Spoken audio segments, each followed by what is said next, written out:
This is not a video that I'm excited to do. I'm gonna start with the positives. Sandy, our little dumpling here, is doing way better than expected. We are certainly not out of the woods, but I could not be more thrilled with how great she is doing at this moment. We have had 35 healthy babies with very little intervention from us needed, very little issues. I cannot tell you how grateful I am that we have had such an amazing foaling season to begin with. We still have 30 more babies coming. We have several other mares that very well could end up foaling tonight. I really hope they do not, because last night we had 3 babies, basically in a row. Now, I know a lot of you are gonna know what I'm talking about, but a lot of you are not. And I'm gonna try my best to get through this without crying. I apologize to anybody who was upset with what happened tonight. I can promise you that none of you are as upset about it as I am, because I love this little mare and I am just so grateful that she is okay. If you are not on our DVM Daily TV, then you may not know what happened, but we were doing our daily live stream. Sandy was giving me vibes of she's gonna go into labor. At first, I'm thinking, okay, she's 309. We can get through this. We have tons of babies born 305 and they're fine. But I didn't have a good feeling from the very beginning. Possibly that's just because, to me, Sandy is a very special horse. She's like the underdog, like a sensitive little butterfly. But she went into labor and she wasn't pushing like she should. Then the bubble came out with a whole lot of placental fluid and no feet. Looking back, I kick myself for not stepping in sooner, but we typically don't step in for 20 minutes once the water breaks or something starts coming out and no progress has been made. That's kind of like the rule of thumb. I stepped in at 8 minutes, but I feel guilty that I should have stepped in sooner. I reached in to palpate where the fetus was, and it was completely backwards, upside down, not even remotely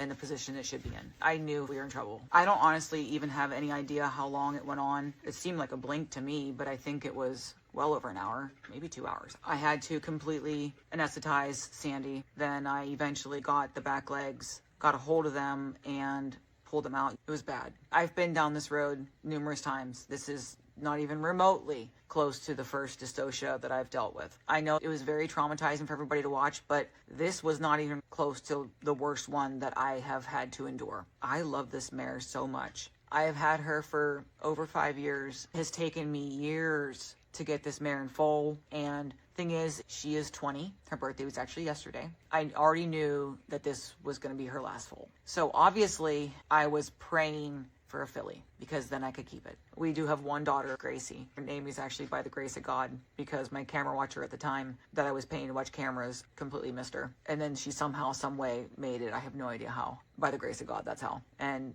thank God I still have Gracie. I will never sell Gracie. She was in foal to Albert. That makes it even harder. And she had my little Sandy Albert filly that I wanted for so long, tried so hard to get, and only to have this happen and lose her.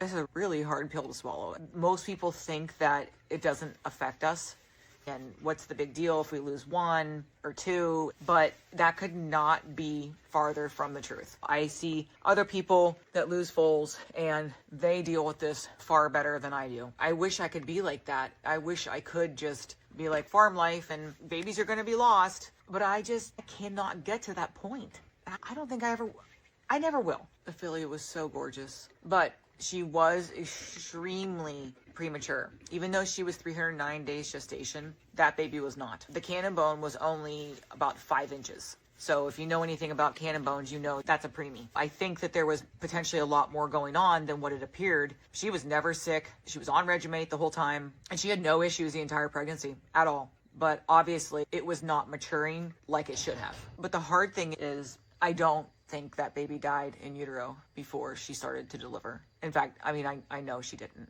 And that's hard. That's what I'm struggling with the most. Even though it was extremely premature, I'm just kicking myself because why did I not get it out faster? I keep saying this to my husband. I just don't know why I couldn't get it out faster. I know we are so grateful that Sandy is okay, and hopefully she just gets through this. I have to flush her uterus tomorrow. She will never have another baby, which is really hard for me to swallow because this horse loves babies. But I just wanted to thank everybody for all the prayers and all the messages and all the thoughts guys, please keep sending prayers to Sandee. We're not out of the woods, but I feel very good about where she is right now. I mean, look at her. She does have a catheter in, so we're running her fluids. We're doing everything that we can. But you never know how she's going to be in a day or 3 days from now. And we do always say, as long as the mares are okay, that's what matters. The babies do come second here. That's not always the case with everybody. Sometimes the mare is second and the baby is more important, but that will never be the case here.